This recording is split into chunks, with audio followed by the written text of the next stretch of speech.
Ada pertanyaan mendasar di banyak pikiran masyarakat, yaitu apakah kebijakan luar negeri kita saat ini sudah yang terbaik untuk bangsa dan negara? Apakah miring ke satu penjuru ke Tiongkok melanggar kebijakan bebas aktif dalam politik luar negeri? Apakah meledaknya COVID saat ini masuk kategori gelombang kedua? Seluruh Jawa Bali merah catatan penyebaran COVID-nya.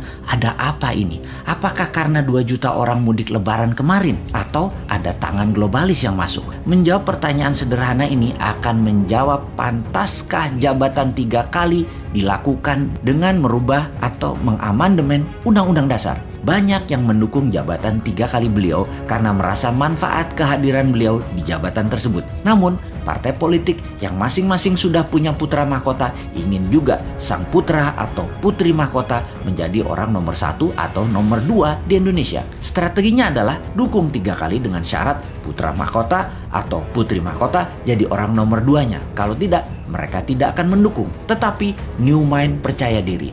Walau diubah di amandemen Undang-Undang Dasar tersebut, jadi boleh jabatan presiden 3 kali dan incumbent melaju mencalonkan untuk ketiga kalinya, maka ini menjadi perjuangan menarik antara old mind incumbent versus new mind. Perjuangan melawan yang terbaik adalah kompetisi yang paling menantang. Rasanya kalau ini terjadi, boleh 3 kali pasangan Pak Jokowi Prabowo atau Jokowi Puan adalah posisi incumbent.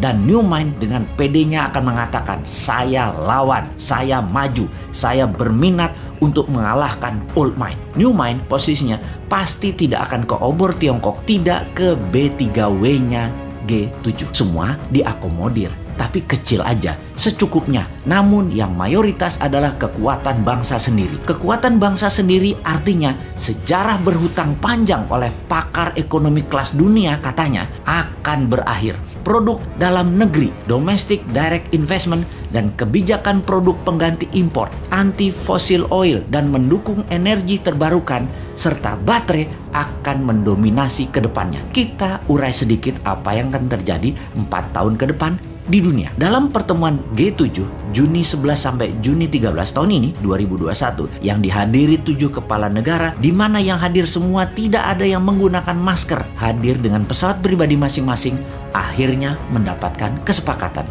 Kesepakatannya menarik dan media Indonesia untuk hal ini tidak digembar-gemborkan karena memang anti atau beda dengan kebijakan pemerintah saat ini yang miring jelas ke satu sisi, di mana di banyak negara ASEAN tidak terlalu miring ke satu sisi, tetapi tetap main 2 sisi, tetap main 2 kaki. Blok Barat dan Blok Tiongkok diakomodir. Karena media tidak menyorot, maka ya sudah, New Mind saja yang menyorotinya. Kebijakan G7 tersebut jelas anti BRI atau Belt Road Initiative-nya Beijing, anti strategi Debt Trap Economic Approach kolonialisasi 5.0 yang dijalankan Tiongkok ke luar negeri. Apa kebijakan mereka? Negara G7 ini, yaitu 7 negara besar di luar Rusia dan Tiongkok. Mereka, G7 atau Group of Seven, adalah organisasi 7 negara terbesar di dunia secara per kapita, secara gross domestic bruto. Negara-negara ini adalah Kanada, Prancis, Jerman, Italia, Jepang, Inggris, dan Amerika Serikat. G7 menyumbang hampir 60% dari kekayaan bersih global atau sekitar 317 triliun dolar. 42-46% dari produk domestik bruto atau PDB global dunia.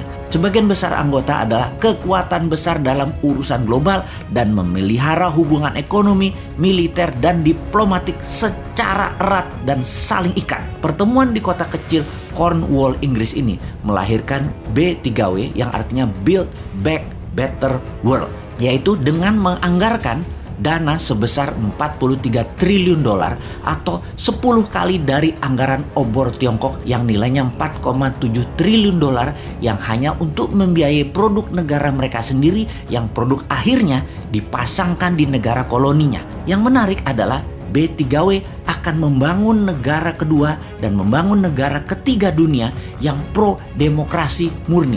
Ini syarat yang berat sekali bagi negara yang mau membangun negaranya bergabung dengan B3W ini. Mudah-mudahan Indonesia termasuk kategori negara demokrasi murni ya.